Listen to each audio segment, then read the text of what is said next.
ایک ایک وزارت پر تین تین منسٹر اور صاحبان اور مشیران اور یہ سارے لگا دیے گئے. اب آپ دیکھیں کہ محسن نقوی وزیر داخلہ، وفاقی وزیر داخلہ ہیں، پھر وزیر مملکت داخلہ لگے ہیں طلال چودھری صاحب، پھر مشیر داخلہ لگے ہیں پرویز خٹک صاحب. ایک ہی وزارت پر تین بڑے لوگ بٹھا دیے گئے ہیں کہ انجوائے کرو، کہ یہاں پتہ ہی نہیں ہے کہ حکومت ہے کس کی. کیسے اس میں بیانات آپ دیکھیں، پیپلز پارٹی کہتی ہے تو ہم تو جو حکومت میں ہے ہی نہیں. امینڈمنٹ کوئی ہو رئی ہوتی ہے، اس میں ووٹ بھی دے دیتے ہیں، پھر کہتے ہیں کہ اس میں ہماری رضامندی نہیں تھی. پھر رانا ثناء اللہ سے پوچھا گیا کہ آپ پرویز خٹک کو جناب کابینہ میں لے آئے ہیں. پرویز خٹک اینٹی مسلم لیگ سٹانس رہا ہے، تو اس کو لگایا تو رانا ثناء اللہ نے اسٹیٹ فارورڈلی کہا اس نے کہ اگر نون لیگ کی حکومت ہوتی تو یہ ہم منسٹر ایسے نہ لگاتے. شہزاد بھائی، فیڈرل میں کابینہ میں ایڈیشنز کی گئی ہیں اور بہت بڑی تعداد میں کی گئی ہیں، اس پہ کیا کہیں گے؟ کیا کہا جا سکتا ہے اس میں؟ دیکھیں، پاکستان کی حکومت کے کچھ مسائل کی سمجھ نہیں آتی. آپ وفاقی ملازمین کو جاب سے نکال رہے ہیں، ملازمتیں ختم کر رہے ہیں کہ جی ہم حکومت پر جو اخراجات کا بوجھ ہے وہ کم کرنا چاہتے ہیں، ایکسپینڈیچرز کم ہوں، جو IMF کی ڈیمانڈ بھی ہے. لیکن حیرت ناک طور پر دیکھیں اس وقت تقریباً کوئی 80 کے راؤنڈ اباؤٹ آپ کی کابینہ کا حجم 83 I guess 87 I think, confirm مجھے نہیں ہے کہ کیا فگر ہے. مشیر، معاون خصوصی، یہ سب ملا کے، اور کئی لوگوں کو تو پتہ ہی نہیں ہے کہ کون کون سے قلمدان اور کون کون سے مشیر اور ثقافتی اور پتہ نہیں کیا کیا چیزیں بنائے جا رہے ہیں. لیکن صورتحال یہ ہے کہ IMF کی ڈیمانڈز کو دیکھیں یا ویسے بھی دیکھیں کہ یہ جو کمزور حکومت ہوتی ہے، جس کی کوئی اخلاقی کوئی قدر نہیں ہوتی، آئینی نہیں ہوتی، قانونی، وہ اپنے لوگوں کو تاکہ وہ ٹوٹے نہ، ان کو خوش کرنے کے لیے زیادہ سے زیادہ ان کو عہدے، وزارتیں، پروٹوکول دیے جاتے ہیں. بالکل. اب آپ دیکھیں کہ اس حکومت کو پتہ ہی نہیں ہے کہ پہلے تو بات یہ ہے کہ یہاں پتہ ہی نہیں ہے کہ حکومت ہے کس کی. اب کیسے اس میں بیانات آپ دیکھیں، پیپلز پارٹی کہتی ہے تو ہم تو جو حکومت میں ہے ہی نہیں، ہمیں اتحادی ہیں، ہم حکومت میں نہیں ہیں، ہم تو بس ویسے ہی ساتھ ہیں، ہمیں بس پروٹوکول انجوائے کرنے کے لیے، اپنے DC VC لگوانے کے لیے، اپنی ان چیزوں کے لیے ہم تو بس ساتھ ہیں. گلے شکوے ہوتے رہتے ہیں. امینڈمنٹ کوئی ہو رہی ہوتی ہے، اس میں ووٹ بھی دے دیتے ہیں، پھر کہتے ہیں کہ اس میں ہماری رضامندی نہیں تھی. پھر رونا شروع کر دیتے ہیں. یہ چیزیں نہیں.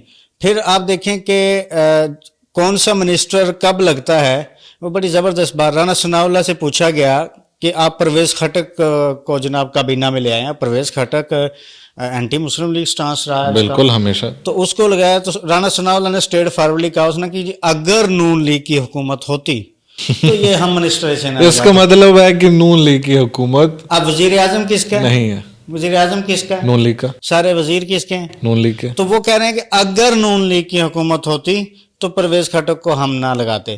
اب اس کے مخالف اختیار ولی ہے وہاں سے KP کے سے، اب اس کو بھی کوآرڈینیٹر بنا دیا گیا ہے KP افیئرز کا، خوش کرنے کے لیے. ایک اور اضافہ ہو گیا، کس پر برڈن بنا؟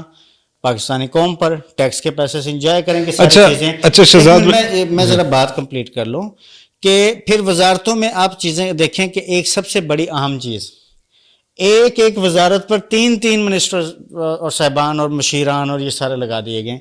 اب آپ دیکھیں کہ محسن نقوی وزیر داخلہ ہیں، جی وزیر داخلہ، وفاقی وزیر داخلہ ہیں، پھر وزیر مملکت داخلہ لگے ہیں طلال چودھری صاحب، پھر مشیر داخلہ لگے ہیں پرویز خٹک صاحب. ایک ہی وزارت پر تین بڑے لوگ بٹھا دیے گئے ہیں کہ انجوائے کرو، پروٹوکول وزارت داخلہ کا انجوائے کرو، کوئی مسئلہ نہیں ہے. کیونکہ پرویز خٹک صاحب کے بارے میں اطلاعات تھی کہ وہ کوئی پھٹنے والے ہیں، تو ان کو ذرا منہ بند کروانے کے لیے انہیں کہا آ جاؤ یار، مشیر بن جاؤ، چیزیں کریں. اب دوسری طرف یہ بھی ہے کہ محسن نقوی بڑے مصروف آدمی ہیں، چیئرمین PCB بھی ہیں، ابھی وہ ایشیا کرکٹ کونسل کے ابھی کچھ چیئرمین لگنے جا رہے ہیں، لگ گئے ہیں نارکوٹکس، پھر اینٹی نارکوٹکس کے بھی ہیں، پھر ابھی چیمپئن ٹرافی بھی چل رہی ہے، پھر وہ جناب ایک چینل بھی چلاتے ہیں، صحافی بھی ساتھ ساتھ ہیں. منسٹر ہونے کے ساتھ ساتھ آپ صحافی بھی ہیں، موجودہ صحافی ہیں. یہ نہیں کہنا کہ یار حکومت میں ہے تو صحافی نہیں رہا وہ بندہ، وہ ہے. کیونکہ صحافی کی قدر یہاں پہ ڈیفینیشن اور ہو جاتی ہے. جب یہ اپوزیشن میں ہوتے ہیں نون لیگ اور پیپلز پارٹی، ڈیفینیشن چینج ہو جاتی ہے. جب یہ ہوتے ہیں پھر ان کی ڈیفینیشن چینج ہو جاتی ہے. پھر ابصار عالم اور وہ سندھ کے جو ہیں وہ سولنگی صاحب اور یہ سارے جو ہیں پھر لگ بھی جائیں، منسٹر بن بھی جائیں، کوئی ایشو نہیں ہے. یہ صحافی محسن نقوی اس وقت بھی صحافی ہیں، یہ مان لیں آپ. تو وہ مصروف ترین آدمی ہے. اس کو دراصل ریلیف دینے کے لیے، کیونکہ پچھلے سال بھی ان کے 12 قیمتی منٹ سوال و جواب میں سینٹ نے ضائع کیے ہیں محسن نقوی صاحب کی.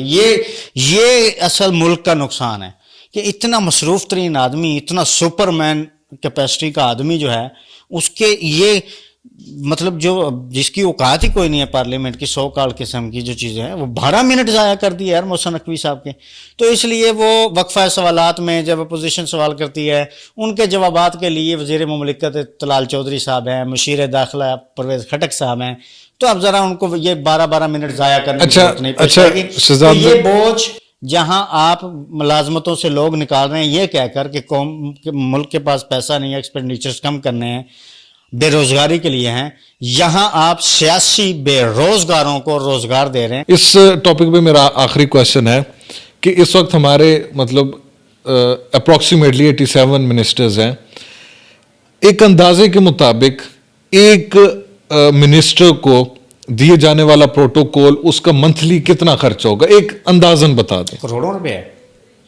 ایک آپ صرف تنخواہ نہ دیکھیں، تنخواہ تو میٹر نہیں ایک سیکرٹری صاحب ہیں، ان کو آفس بھی دینا ہے، آفس میں اے سیز بھی چلنے ہیں، اس کا پورا سٹاف بھی، رہائش گاہ دینی ہے، رہائش گاہیں دینی گاڑیاں ہیں، دینی ہیں، ملازمین دینے ہیں، پھر گاڑیاں دینی ہیں، پھر ان کے آفیسرز بیوروکریسی ان کے ساتھ کام کرنی ہے، پھر ان کے اندر باہر کے دورے ہیں، پھر ان کے عمرے حج ہیں، پھر سارا کچھ ہے، الاؤنسز ہیں، ٹی اے ڈی اے ہے، بہت کچھ ہے نا. اب ہم کیا دیکھ رہے ہیں، صرف تنخواہ تو نہیں، تنخواہ نہیں ہے. اب ایک سرکاری ملازم بیچارہ جو ہے، اس نے تو سمپل مہینے بعد ایک تنخواہ لینی ہے، وہ بوجھ بن گیا اس ملک کی حکومت پر. لیکن ایک للے تللوں کے لیے ایک اس میں جو ہے قلمدان کے لیے 3 بندے بٹھا دیے ہیں.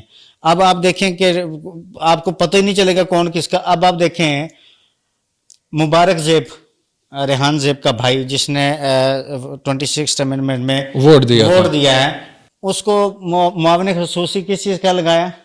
قبائلی امور کا. بٹا نان سینس بھائی، اس کو قبائلی امور میں کون اس کی بات سنے گا؟ جس کو ووٹ دینے کے بعد وہاں کو گھسنے نہیں دے رہا اپنے گھر میں، وہ قبائلی امور کا انہوں نے معاون خصوصی لگا دیا. اٹ مین اکوموڈیٹ کیا گیا، لوگوں کو نوازا گیا کہ اچھا جی آپ نے ہمارے ساتھ دیا، آپ نے 18 امینڈمنٹ میں ساتھ دیا، آپ نے پی ٹی آئی کو کچلنے میں ساتھ دیا. محسن نقوی کو کیوں نوازا جا رہا ہے؟ بطور سی ایم انہوں نے یہاں پر کیا دیکھیں، کچھ یہ کیا؟ تاریخی طور پر جو نگران حکومتیں آتی ہیں، نگران حکومتوں کا کام ہوتا ہے صاف شفاف الیکشنز کرانا. نیوٹرلز ہوتی ہیں، بالکل یہ مانا جاتا ہے. یہاں پر جو بندہ نگران حکومت میں رہا ہے، وہ اگلی حکومت سیٹ اپ کا حصہ بن گیا.